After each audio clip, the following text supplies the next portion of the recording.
उद्या सकाळपर्यंत सर्व तिन्ही पक्षाचे नेते उमेदवारी जाहीर करतील असं मला तरी वाटतं। ते बऱ्यापैकी फायनल झालेलं आहे। आता झालं असं की उमेदवार इतके इच्छुक आहेत, कारण का त्या उमेदवारांना लोकांची चर्चा केल्यानंतर एक फील येते की लोक महाविकास आघाडीला पसंती देणार आहेत विधानसभेमध्ये, आणि असं फील आल्यामुळे इच्छुकांची संख्या तिन्ही पक्षासाठी इतकी वाढलेली आहे। त्यामुळे प्रत्येक पक्ष जास्तीत जास्त उमेदवारी आपली व्हावी यासाठी प्रयत्न करत आहे। काँग्रेसचाही तो प्रयत्न आहे, शिवसेना उद्धव ठाकरे साहेबांचा तोही प्रयत्न आहे, आणि आमच्या पक्षाचा सुद्धा तो प्रयत्न आहे।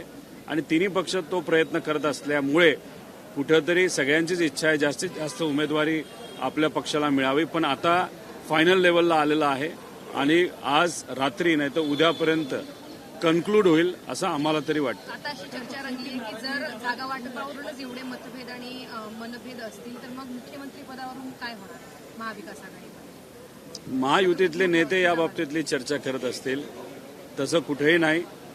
मुख्यमंत्र्याची चर्चा तिन्ही पक्षामध्ये कुठेही आता होताना दिसत नाही। आता चर्चा फक्त एकच आहे की कार्यकर्त्याला न्याय द्यायचा, आपले उमेदवार निवडून आणायचे, आणि तेवढंच आता सगळ्यांच्या मनामध्ये आहे। पण डिमांडच इतकी आहे महाविकास आघाडीची, त्यामुळे सगळ्यांचीच चर्चा करून उमेदवारी देण्यामध्ये थोडासा वेळ लागतोय। महायुतीला सोपं आहे। तुम्ही जर बघितलं, काल बीजेपीची जी यादी जाहीर झाली त्याच्यामध्ये 88% ठिकाणी तेच उमेदवार परत रिपीट केलेत, आणि 6 ठिकाणी उमेदवारांच्या घरच्यांना तिथं संधी दिली, जसं पाचपुते साहेब असतील, त्याच्याचबरोबर चिंचवडमध्ये तसं झालंय। म्हणजे बीजेपीकडे नवीन उमेदवार यायला इच्छुक नाहीयेत म्हणून तेच उमेदवार रिपीट केलेत, पण आमच्याकडे तशी परिस्थिती नाही। नवीन चेहऱ्यांना संधी देण्याचा प्रयत्न आम्ही सर्वजण करतोय, त्यामुळे चर्चेत थोडा तरी वेळ जाणार, आणि म्हणून आतापर्यंत महाविकास आघाडीमध्ये थोडासा डिले त्याच्यामुळे झालेला आपण सगळे बघू शकतो।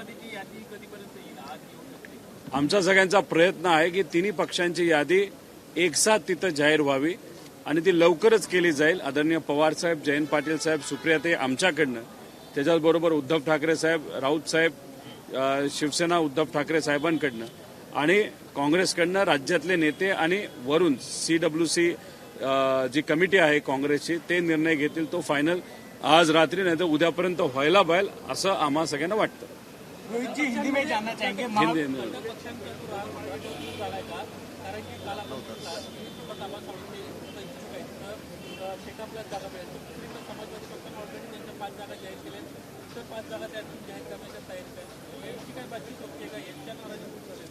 मला जे कळतंय की तुम्ही ज्या पक्षांचं नाव घेतलेलं आहे ते पक्ष आणि त्याचे प्रमुख हे आदरणीय पवार साहेबांना भेटलेले आहेत आणि इतरही पक्षाच्या संपर्कात आहेत, त्यामुळे सर्वच पक्ष योग्य ती भूमिका घेतील। त्याच्यामध्ये कम्युनिस्ट पक्ष सुद्धा आहेत, आणि लवकरच जे काही थोडेसे मतभेद आहेत ते सुटतील आणि उमेदवारी तिथं जाहीर व्हायला सुरुवात होईल।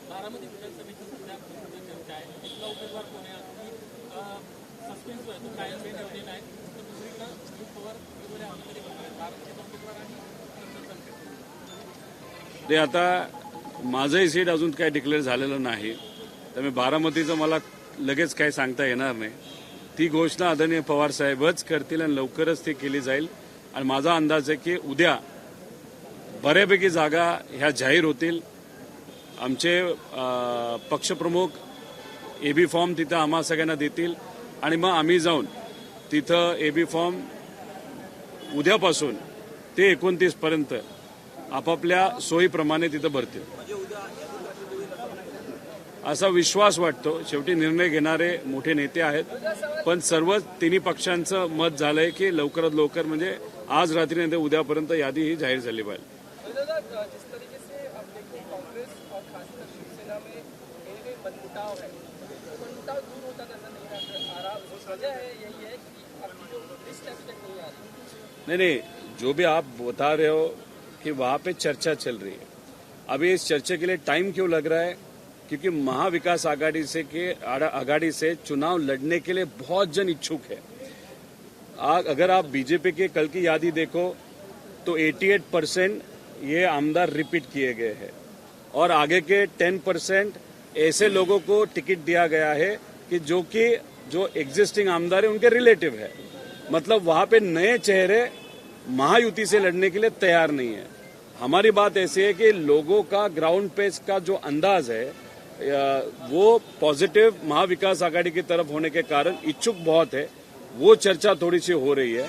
कांग्रेस को भी डिमांड ज्यादा है, शिवसेना उद्धव ठाकरे साहब को डिमांड ज्यादा है, हमको भी डिमांड ज्यादा है, इसीलिए बहुत सारी ऐसी जगह हमारा भी उम्मीदवार स्ट्रांग है, उनका भी है, इसीलिए थोड़ा सा वहां पे चर्चा है। लेकिन आप जो बता रहे हो कि बहुत अलग चीज हो रही है, वैसे कुछ नहीं है, सिर्फ चर्चा है और उस चर्चे में फाइनलाइजेशन आज शाम या कल सुबह तक होना चाहिए। सर, तो तमाम दल जो है चर्चा में जुटे हैं, लेकिन समाजवादी पार्टी जिन्होंने पहले दिन से अपनी नाराजगी व्यक्त की थी, उन्होंने ऑलरेडी अपने 5 नाम अनाउंस कर दिए हैं और वो कह रहे हैं कि आने वाले दिनों में 5 से 7 नाम और अनाउंस करने वाले हैं।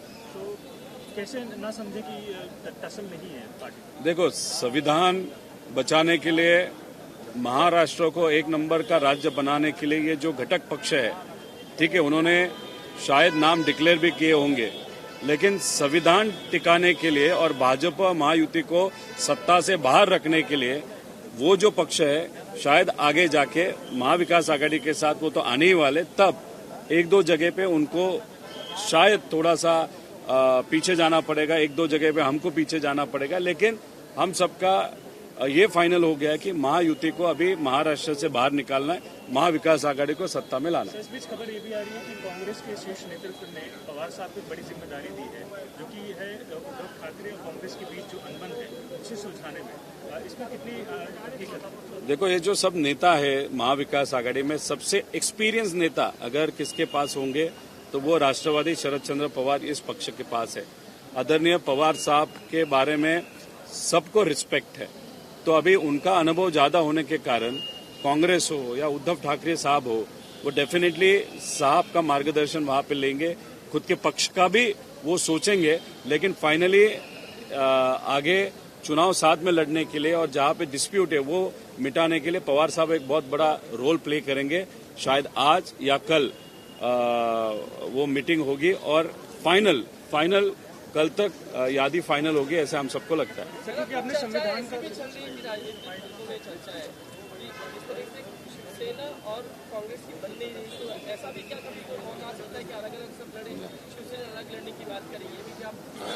मुझे नहीं लगता ऐसा होगा, क्योंकि सब जो पक्ष है वो साथ में आए हुए हैं और सबका एक ही उद्देश्य है, महाराष्ट्र को एक नंबर का राज्य विकास के बारे में करना है और ये शिवशाहू फुले अम्बेडकर इनके विचारों का राज्य है, न कि मोदी और शाह के विचारों का राज्य है।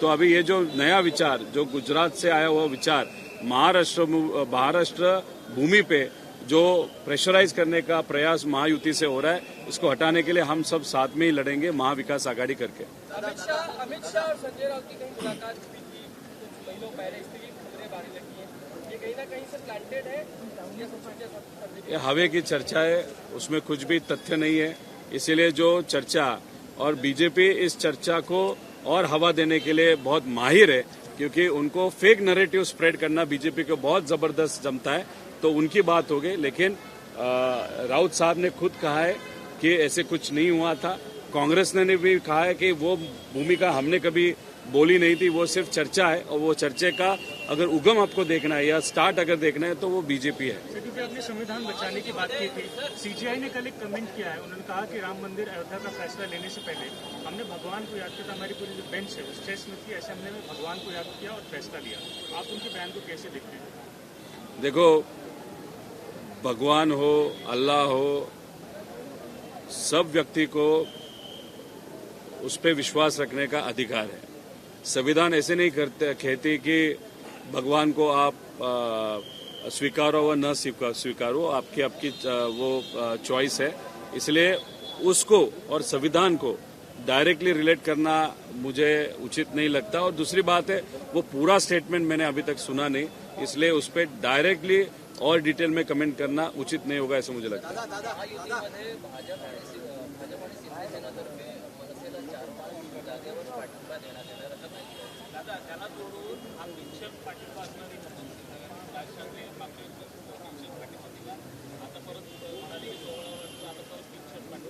माझं एकच मत आहे की लोकांमध्ये जी चर्चा सुरू आहे की काही पक्ष सुपारी घेऊन, ते सुद्धा बीजेपीची सुपारी घेऊन सर्वच ठिकाणी उमेदवार उभे करतील. राज ठाकरे साहेब जर असं म्हणत असतील की आम्ही फक्त 3 ते 4 ठिकाणी लढणार आहोत आणि त्याच्यासाठी सुद्धा महायुतीचे इतर पक्ष सपोर्ट करणार असेल, तर माझं तर उलट म्हणणं ही चांगली गोष्ट आहे. मग ते सुपारीबाज पक्ष म्हणून ते म्हणलं जाणार नाही. पण त्यांनी सगळ्याच ठिकाणी जर उमेदवार उभे केले तर मग त्यांचं उद्दिष्ट असं असणार आहे की उद्धव ठाकरे साहेबांचा जो पक्ष आहे शिवसेना, त्याची मतं खाण्यासाठी ते उभे करतील. पण जर महायुतीमध्ये ते समाविष्ट होऊन 4 ठिकाणीच लढणार असतील तर मग राज ठाकरे साहेबांना सुद्धा मानलं पाहिजे. आणि एवढं मोठं मन भाजपली दाखवलं, त्यासाठी सुद्धा त्यांना मानलं पाहिजे असं मला वाटतं. कारण आता सुपारी घेऊन लढणारे अनेक उमेदवार आणि पक्ष हे आता आपल्याला दिसायला लागलेले आहेत. जे कुणी आणि लोक विचार करतायत की प्रत्यक्षपणे भाजपला या गोष्टीचा फायदा होणार आहे का नुकसान होणार आहे. पण बहुतांश पक्ष जे उभं राहायचं म्हणतायत त्याचा प्रत्यक्ष अप्रत्यक्ष फायदा हा भाजपलाच होईल अशी मात्र चर्चा लोकांमध्ये आहे. लोक निवडून येणाऱ्या व्यक्तीच्या पाठीमागे उभे राहतील, मतं खाणाऱ्या व्यक्तीच्या पाठीमागे उभे राहतील असं आम्हाला वाटत नाही.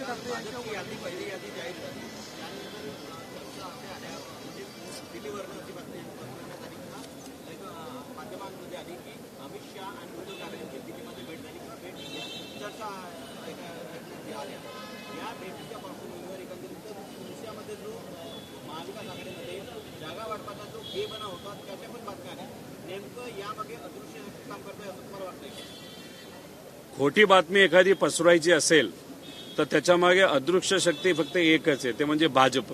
आणि राज्यामध्ये भाजपचा नेता कोण असेल तर देवेंद्र फडणवीस साहेब आहे. ते त्या बाबतीत खूप हुशार आहेत, पक्षही खूप हुशार आहे. ही जी राजकीय पुढी पाठवणं, नाहीतर फोडणं, नाहीतर चर्चा घडून आणणं, नाहीतर राजकीय पतंग उडवणं हे भाजपला खूप चांगलं जमतं. त्यामुळे महाविकास आघाडीमध्ये त्यांना किती वाटलं की आम्ही वेगळं लढावं, त्यांनी किती डोकं आपटलं तरी तसं काय होणार नाही. आम्ही महाराष्ट्र धर्म टिकवण्यासाठी आणि महाराष्ट्राला परत एकदा विकासाच्या बाबतीत 1 नंबरला आणण्यासाठी आणि शिवशाहू फुले आंबेडकरांचा महाराष्ट्र जो खरा आहे तो टिकवण्यासाठी आणि हे जे प्रयत्न करत आहेत मोदी आणि शहांचा महाराष्ट्र बनवण्याला, ते हाणून पाडण्यासाठी आम्ही महाविकास आघाडी म्हणून एकत्रित लढणार आणि या महायुतीच्या सर्व नेत्यांना आणि पक्षांना सत्ता बाहेर केल्याशिवाय राहणार नाही.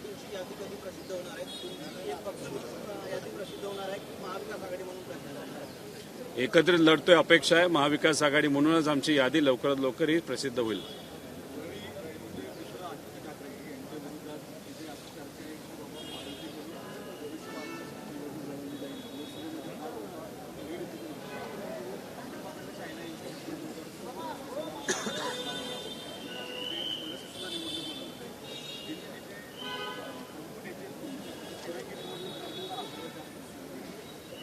त्याचा अर्थ मतं खाण्याचाच विषय झाला ना. तर लोकांना हे कळतंय की निवडणूक सिरियसली लढणारे कुठले पक्ष आहेत, उमेदवार आहेत आणि मतं खाण्यासाठी कोण उभे आहेत. जे मतं खाण्यासाठी उमेदवार उभे राहणार आहेत त्याला सुपारीबाज उमेदवार म्हणलं जाणार आहे आणि जे पक्ष भाजपला अप्रत्यक्षपणे मदत व्हावी यासाठी उमेदवार उभे करणार आहेत त्यांना सुपारीबाज पक्षच म्हणले जाणार. आता सुपारी कशाची घेतली जाते आणि कशामुळे घेतली जाते त्याच्या मागे फक्त अर्थकारण असतं, पैसा असतो. आणि आज जे सत्तेत आहेत त्यांच्याकडे भरभरून पैसा आहे. भ्रष्टाचार तर आम्हीच बाहेर काढलेला आहे 50,000 कोटीचा. तो पैशाचा वापर करून सुपारी घेऊन काही उमेदवार आणि पक्ष जे उभे राहतील त्यांच्या पाठीमागे सामान्य लोक आणि महाराष्ट्राचे स्वाभिमानी लोक नक्कीच उभे राहणार नाहीत असा आम्हाला विश्वास आहे.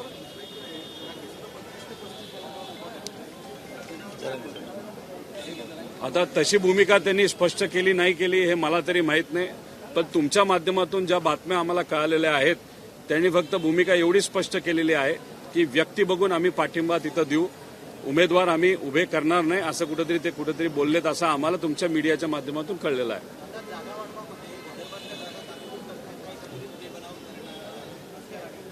288 जागा आहेत. काँग्रेस असू द्या, शिवसेना उद्धव ठाकरे साहेब असू द्या, नाहीतर शरदचंद्र पवार राष्ट्रवादी असू द्या, त्याच्यातून लढण्यासाठी इतके लोक इच्छुक आहेत. आणि हे जे सर्व लोक आहेत माजी आमदार आहेत, आजी आमदार आहेत, नाहीतर जिल्हा परिषद अध्यक्ष आहेत, सदस्य आहेत. आता ही लोक लोकातली लोक आहेत. हे लोकात राहणारी लोक असल्यामुळे त्यांना आता कळलंय की लोकांचं मत हे महाविकास आघाडीचं निवडून येणार आहे. त्यामुळे हे लोक तिकडं न जाता हे महाविकास आघाडीकडे येत आहेत म्हणून थोडंसं चर्चा जास्त होते. सगळीकडेच इच्छुकांची संख्या वाढलेली आहे. तसं महायुतीकडे नाही. महायुती काय करते, जे सेम चेहरे ते रिपीट करते. आता काल बीजेपीची यादी आली, 88 ठिकाणी तेच उमेदवार आणि 6 ठिकाणी उमेदवारांचे बंधू, उमेदवारांचे पती पत्नी असंच काहीतरी त्यांनी केलं. म्हणजे त्यांनी सेम चेहरे रिपीट का केलेत, कारण का त्यांच्याकडनं इच्छुक उमेदवारच कुणी नाहीये. आमच्याकडे इच्छुक उमेदवार जरा जास्त झाले, थोडासा चर्चेमध्ये वेळ जाणार आहे. पण इच्छुक काय आहेत, कारण का लोकात भावना आहे की महाविकास आघाडी सरकार येतील, त्यांच्यात इच्छुक का नाहीत तेच का रिपीट केलं जात आहे. कारण का त्यांच्याकडे लोकांना एक स्पष्टपणे माहिती की महायुती काय परत सत्तेत महाराष्ट्रात येत नाही.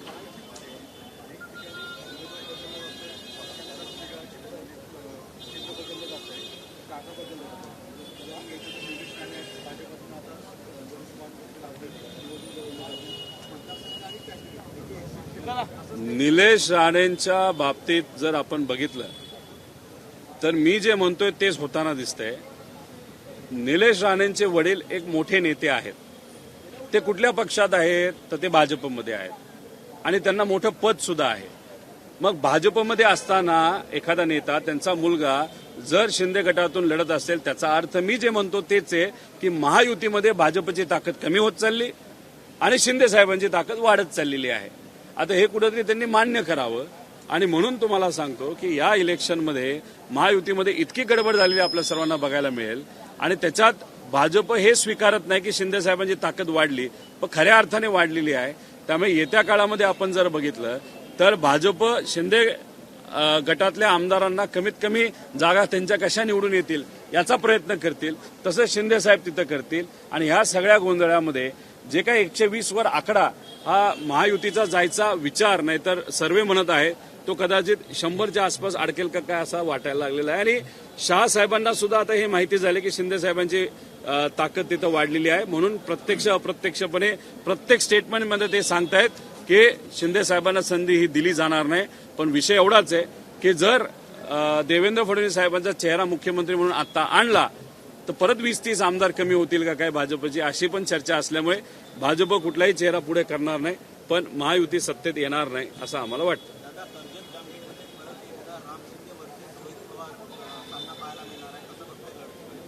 आता कसं काय बघायचंय, आता माझी आमदारकी संपलेली आहे. परत पुढचे 5 वर्ष मी आमदार तिथं लोकांच्या कृपेने, आशीर्वादाने आणि प्रेमाने तिथं येणार असा माझा विश्वास आहे. आता ते माझ्या विरोधात जे उमेदवार उभे आहेत, नाही तर उभे राहणार आहेत, तर त्यांचे 4.5 वर्ष आमदारकी अजून तिथं बाकी आहे. आता लोक माझ्या मतदारसंघातले हुशार आहेत. आता राहिला प्रश्न, गेल्या 5 वर्षामध्ये जेव्हा केव्हा त्यांना 2.5 वर्षात सत्ता मिळाली, मतदारसंघासाठी त्यांनी काय केलं, फक्त तमाशा केला. कुठेतरी विकासाचं काम अडवलं, मंदिराचं काम सुद्धा त्यांनी अडवलं. अशा विचाराचे आमचे विरोधक आहेत. त्यामुळे त्यांना प्रचार करू द्या. जे उमेदवार करोनाच्या काळात लोकांना दिसले नाही, लंपीच्या काळात तिथं दिसले नाही, विमा आणण्यासाठी लढले नाहीत, MIDC योग्य ठिकाणी व्हावी यासाठी लढले नाहीत, विकासासाठी लढले नाहीत, आता ते तिथं स्वतःच्या अस्तित्वासाठी लढतायत. लोकांना नेत्याच्या अस्तित्वापेक्षा त्या परिसराचा विकास पाहिजे असतो आणि तो विकास लोकांच्या कृपेने माझ्यासारखा कार्यकर्ता करू शकला आणि ते लोकांना माहीत आहे. त्यामुळे मला विश्वास आहे. प्रश्न एवढाच आहे की लीड फक्त किती राहणार आहे. त्यामुळे त्यासाठी आमचे कार्यकर्ते, पदाधिकारी हे मनापासून तिथे लढत आहेत. ABP माझा, उघडा डोळे बघा नीट.